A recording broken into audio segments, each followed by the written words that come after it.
Hello, people. This is your boy Sky, and welcome to another edition of Politricked right here on the Got What You Need Network. On today's episode, man, we're going to talk about Mayor Adams and his inner circle, and they're being targeted in a federal probe. We also have former Cuomo aides, and I know that some of the actual stories that have been reported by major media have said aides to Kathy Hochul. Those were holdovers from the Cuomo administration, and as soon as she found out that they were doing what they were doing, she got rid of them. So that's why I just say that it was kind of misleading to say that they were her aides and like it was anything to do with her administration. And these were people that she inherited. So just wanted to make that clear. A bunch of people been talking about the Venezuelan gangs and the Denver, Aurora, Colorado area. And there's been a lot of misleading posts that would have you to think that there's just whole apartment complexes in those two areas that are just being taken over or have been taken over by Venezuelan gangs, like kind of how like Nino took over the Carter. So we definitely gonna dive into that, and then of course we got to talk about this presidential race that's now between candidate Kamala Harris and for the Republicans, Donald J. Trump. And we're going to start there. I was definitely surprised that the energy increased as much as it did once Harris was, once Biden, said that he would no longer seek a second term, and then Harris was named the candidate. I thought there would be a lot more pushback from opportunists that, think that, hey, maybe it's my time. I thought there would be pushback being that she's a woman and she's a black woman. I never thought that the party would just galvanize and really get behind her the way that they have. So definitely pleasantly surprised in regards to that. Some of the things that bother me in regards to this race early is the colorism. Like, why do we do this as black people? And this the thing, I don't see where there's it's necessary to talk about her race and this presidential race. I think we've seen enough and heard enough from Donald Trump to know where most sensible people should be voting, just to say the least. I know there's some delusional black Trumpers that are out here bringing up, gas prices, food prices, and talking about how there was more money, people had more money in their pockets. But when someone brings up COVID money or enhanced unemployment or stimulus, then people want to get mad or whatever. And there's so many people that wanted to pretend like when they were getting this money, this is how they really lived. It was no shame in people that used these funds that were coming into their home and their household to buy things they usually couldn't afford or couldn't get, to go on trips to places you wouldn't normally be able to go. Some decided to start a business, and salute to those who still are running those particular businesses. so many people thought that like this was just gonna be a continuous thing and it was just gonna go on forever. Like the 8 or 9, 10 months that like it lasted, like that wasn't enough. That this was just supposed to, go on forever. That's one point I want to bring up. But the other point, and I guess which is way more important, is that Donald Trump signed it into law, but there was a Democratic House and a Democratic Senate, one led by Nancy Pelosi and the other led by Chuck Schumer, that both passed the American Rescue Plan into law. And the thing is, it only ended because business owners pressured Trump to end it to make people go back to work. Like, hey, as long as this money's out there, people not gonna go back to work. We need people back to work. Boom, boom, boom. Nobody cared about safety or anything. All people wanted to do was get people back in their buildings and underpay them. And that was a shame. And I thought that at that time it was a perfect time to really push the wage issue. And I know in most areas they're paying above the federal minimum wage, but the fact that the federal minimum wage is still $7.25 is wild. Like, like I said, like New Jersey, New York, California, a bunch of other states have, just unilaterally like raised their state minimum wage. But the fact that the federal minimum wage is still what it is just criminal. And those who don't want people in service jobs or fast food or retail to like have any kind of a living wage because it's going to make prices go up. But then those same people don't speak about how corporate greed feeds those higher prices, fuels and feeds those higher prices as well. You could take any company and any big company, and we could talk about how they've had quarterly profits, and all the money that they get, that extra money, it all goes to the executives. It never goes to any of the rank and file or any of the hourly workers.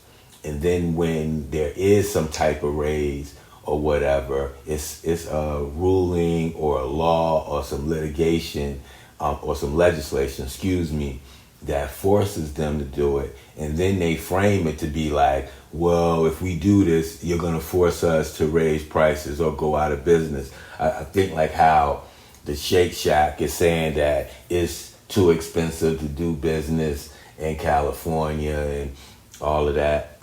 Anybody within the sound of my voice, like I'm not one of these like economic experts or whatever, but I do know for a fact that the corporate bonuses that they give to executives dwarfs the few dollars per hour raises that some of the hourly and rank and file get.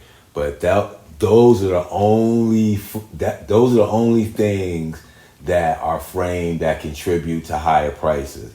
Everything else is accepted, and the fact that so many regular people accept that, and fast food workers shouldn't be making this and making that and this, that, and the other. And anytime like corporate greed is pointed out or whatever, people pretend that like that's something they can't understand, or whatever. And that just baffles me. So we can talk about Kamala Harris and her former occupation as a district attorney, a prosecutor, and people can inflate these fake numbers of how many black men she locked up or what have you.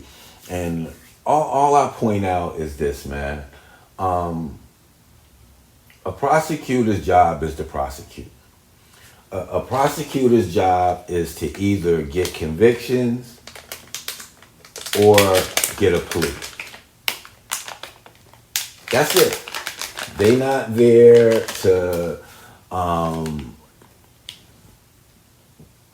what's the word I'm looking for? They're not there really for justice.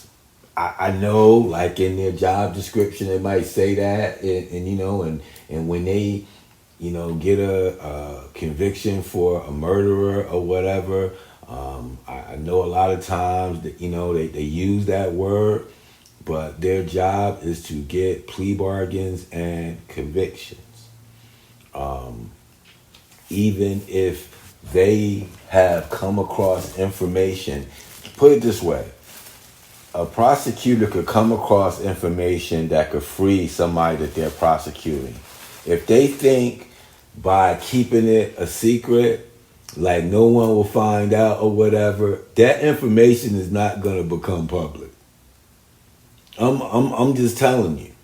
I'm not sitting here defending her or defending the actions of any DA. I just know what their function is.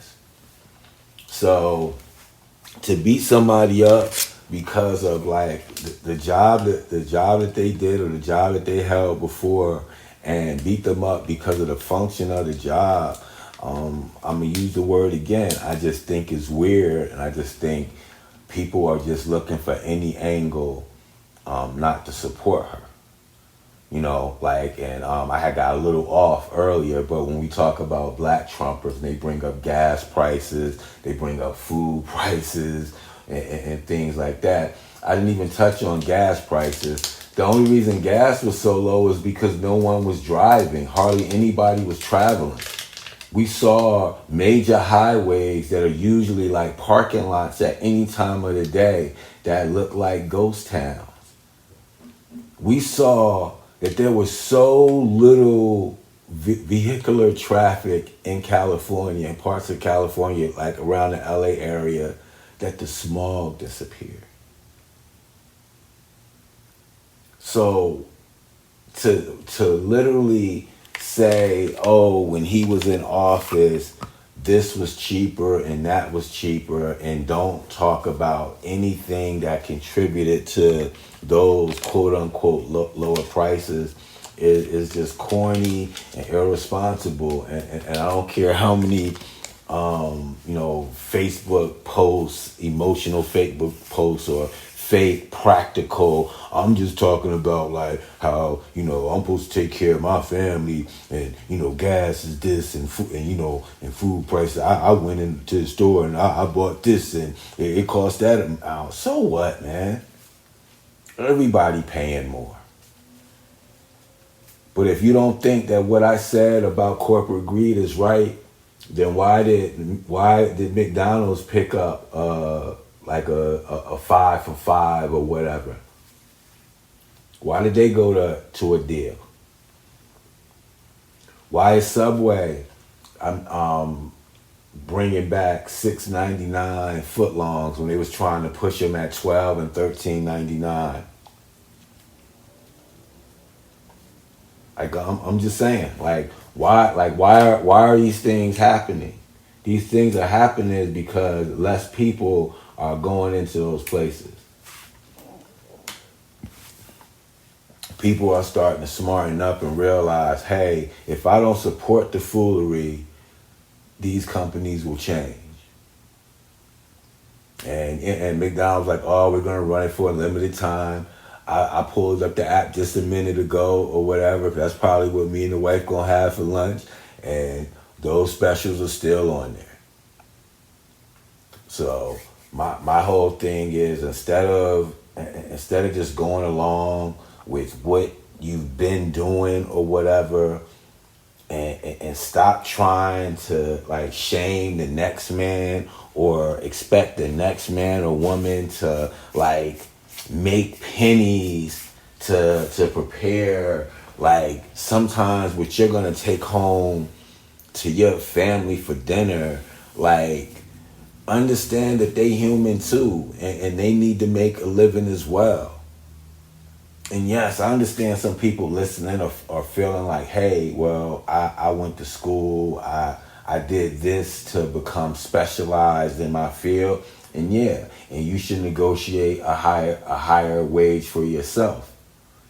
But to sit here and say that any adult should be making a teenage salary, man, is just criminal. I don't care what the business is or whatever.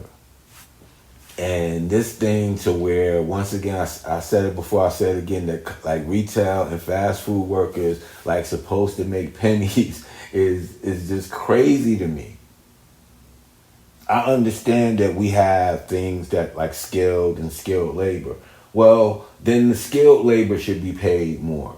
But we shouldn't suppress the service industry's wages just because there are wages and I guess more skilled positions or whatever that's not being paid what they should be paid.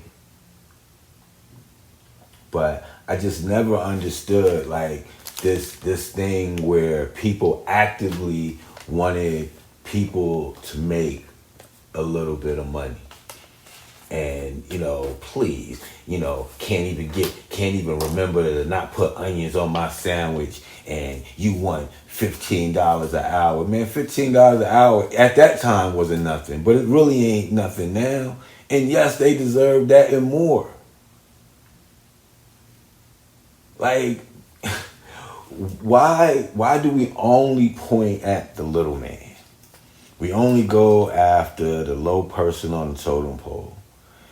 And we could find out that there are corporate interests within that company making tens of thousands of dollars or hundreds of thousands of dollars a quarter just for nothing, just because they want to pay executives money. And then they'll raise the prices by a nickel or something like that to compensate that.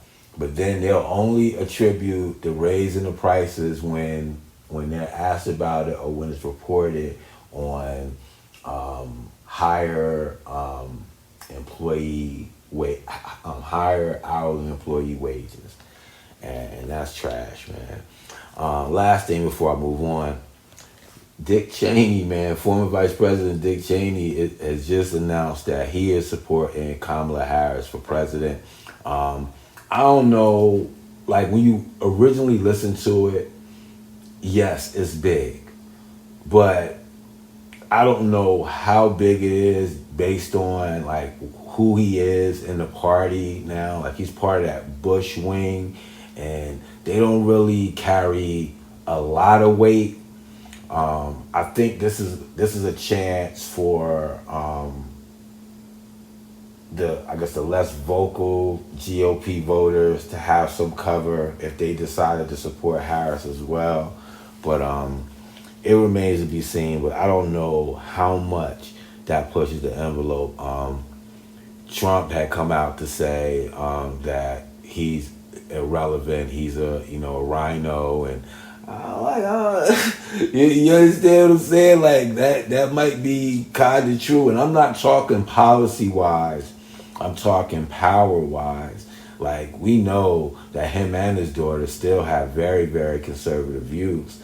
And they just don't think that Donald Trump is fit for office or what have you. And it's a lot of people that feel like that, but feel like that they should put the party first. So we'll see. We're talking about these Venezuelan gangs in the Denver, Aurora area. The name of the gangs are Tren de Arauga gang, the Tren de Arauga gang. And they're one of the largest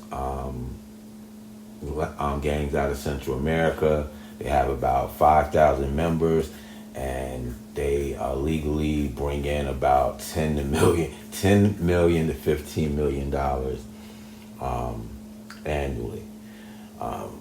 They've arrived in areas like Denver and Aurora. I've heard about them in Chicago, New York City, and other areas as well. A lot of people, most people think that, including myself, that they blended in with the asylum seekers that were getting bused from Texas, up to all over places all over the country, and now we have this issue. Now, I'm not here to say that these gangs have totally taken over apartment complexes, because there's really no reputable reports that say that. The most recent report I got was from the Denver Gazette, and the quote that I get from CBZ Management, and they're the company that manages Aspen Grove, Whispering Pines, and the Edge at Lowry. They're saying that there's been false information on behalf of these complexes, and no one has come to talk to any of the residents. The Denver mayor, I don't know what's going on with him. He seems to be a little lost, and I think that that's what's kind of contributing to all this false information flying around. I think some of the footage that we're seeing is from Venezuelan either residents or migrants, and most likely migrants that have gotten temporary housing in different places, and then those gangs have either strong-armed or paid their way into these different apartments or whatever, then have armed themselves, and those are like the images that people are seeing on TikTok and things like that. And trust me, this is in no way me like defending like the government or whatever, but there was too much fake stuff for people to then start sharing. Oh my God, yo, it's getting crazy out there, man. All these Latin gangs and this, that, and the other. If that was true, then we would have had real footage of the Hells Angels heading towards Aurora, instead of like some stock footage from another year. You understand what I'm saying? Like, we're always trying to sound the alarm about different things or whatever. And don't get me wrong, in some cases, maybe it is necessary or what have you. But from reports on the ground, we're seeing that, yes, Aurora, Colorado, and that's a suburb of Denver, has a Venezuelan gang issue. But it's not an issue to the point to where entire apartment complexes have been commandeered or seized. So we're gonna definitely stay on top of this story. But like I said, I've researched. I've looked for anything reputable that would point to that would support any of the images that you've been seeing mostly on Twitter or what have you. And there hasn't been anything. When it was just the police department and the mayors of both Aurora and Denver denying it, then I was thinking maybe they don't want to be embarrassed or what have you. But then when the local media went out to investigate or whatever and asked the people actually on the ground in the rental offices, people in these apartments, what's going on, and they're talking about how they're living their lives and nothing has been interrupted, and these reports are surprising to them because they aren't true. So if anything changes, or if I was misinformed by these local outlets, I'll come back and make corrections. But as of now, it seems that the issue with the Venezuelan gangs has been greatly overplayed and exaggerated for now. So yeah, man, we'll follow up on that on a future episode. But once again, I don't really think that it is what it appears to be on social media. Mayor Adams, about a year ago, and that's the New York City mayor, Mayor Eric Adams, he had his phone seized, and there was this start of a federal probe into him and his inner circle. Now, just recently, Deputy Mayor Sheena Wright, then there's Deputy Mayor of Communication, David Banks.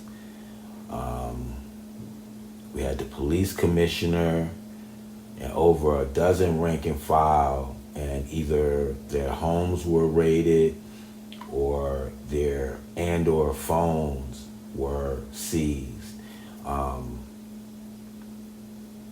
in regards to this federal probe. And it doesn't really look good. Initial reports say that they're investigating no bid contracts. They're also investigating, late night club activity and enforcement or whatever. And when you think about especially the latter, naturally you're thinking about a few road cops that maybe were trying to strong arm a couple of club owners or what have you. But we know good and well that this had to be a more systematic thing that was going on for the FBI and the federal government to be involved. And to have so many different important people to have their communications taken from them and them named in these investigations say that there is some serious things going on that right now is just an investigation. No one's been arrested. No one's been asked to post bail. No one's been charged. No one's been indicted. Right now it's an investigation. And what the reasoning for these phones being seized is they're saying that their numbers came up on some of the subjects that I guess either they have in custody or that they are also investigating, and they want to find out what was the connection between these important figures, these police officers, and these other subjects of their investigations. And what we're finding out is that their city contracts, no bid contracts, as well as some nightclub enforcement or whatever. So that could get real ugly because you already know that the nonsense goes on or whatever, but you just feel like it's just part of the game. But for it to be to a point to where the federal government is investigating it or whatever, man, it doesn't really look good. So once again, everything is just an investigation and accusations at this time. Once we get anything that results in any charges or indictments, we'll definitely update this story. We have former Cuomo aides, and I understand that they also worked for Kathy Hochul, New York Governor Kathy Hochul for a little while, but they were carryovers from the previous administration. Linda's son and her husband blocked access to the Taiwanese government, blocked them from having access to the governor's office at the request of the Chinese government. In return, the husband got help with a bunch of business activities in China. The kickbacks they got for these actions, they were able to purchase a $4 million home in Syosset, and they also have a $1.9 million condo in Hawaii. They got a Bugatti worth a bunch of change or whatever. And it's just a very, very damning story. Anyone knows anything about the Asian government and not the Asian government, but the Chinese government and the issues going on in Asia. Taiwan wants to be independent, and China doesn't want any parts of that. And for these two to line their pockets and basically be working as non-registered agents for communist China is bad, man. And once again, the current governor has nothing to do with this. From what I get, her office had been cooperating from the very beginning of the investigation and had no knowledge, no contact, no control over what this woman and her husband was doing. And right now, like I said, it just looks very ugly. That kind of like the same thing that went on with Senator Bob Menendez in New Jersey. Is just greed that has these people like doing different things, man, that are just unbecoming of American public servants. And it's sad, it's disappointing, and I just hope that the law works the same way that it works for blacks and Latinos. Yeah, I won't go no further into that, man. But I hope we got back to a good start. I know it's been a minute since I've done a podcast, but during this election season, we'll be putting them out every week. We'll be getting more policy-based. We'll start sharing information in regards to voter registration deadlines and voter ID requirements and things of that nature, man. But right now, like I said, just happy to be back. Hope you enjoyed this episode, and we'll be back next week to do it all over again. Don't forget to support the other great podcasts on this network. We got Talking with E. We have Life and Love. We have the Black Male Podcast, as well as the Encourage and Inspire Podcast. Just go ahead on and subscribe, and that way, every time a new episode comes up from any other podcast, you'll get a reminder, and you can go ahead and tap in. All right. So I'll see y'all next time. Peace.